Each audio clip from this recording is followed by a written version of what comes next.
Are you hopeful that other things out there, as far as it relates to depression, we'll start to see other changes as well, like how we go about, scientific proof of, again, meditation more so and other things? Do you think this will start a cascade of what else?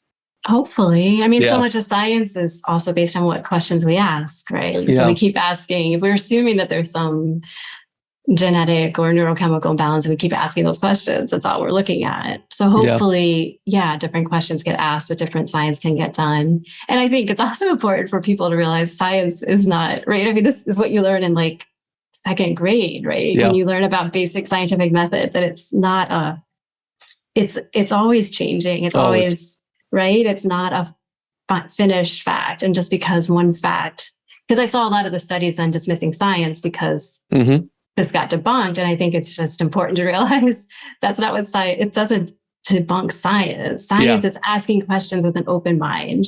Sure. What it debunks is the pharmaceutical companies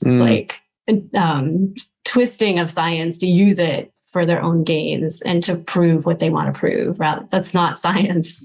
Absolutely. Right? Yeah. We have to make that distinction sometimes because people have a hard time understanding even what that word science really means, and kind of bringing it back to an evolving and ever changing type of discipline of sorts.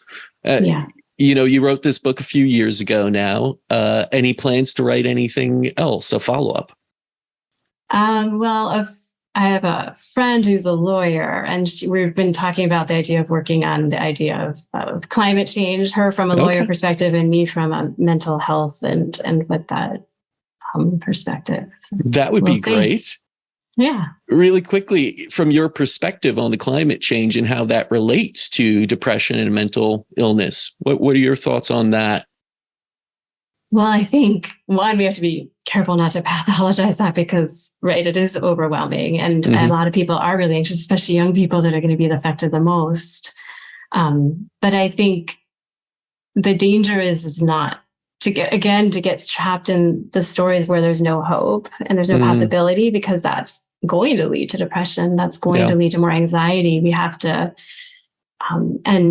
so we have to take action, which helps reduce, again, purpose, like you were talking about, right? With the purpose of taking action with the storyline that we can do something, right? I think that can reduce a lot of, but I think the danger is we get trapped in these fear narratives and this hopelessness and the despair. And if we go down that road, then there's going to be a lot of, it's a vicious cycle, right? It's a vicious cycle. And unfortunately, many are already caught in it, in this fear, of just news and everything else. And then so much information being thrown at us that can overwhelm the nervous system and absolutely cause that.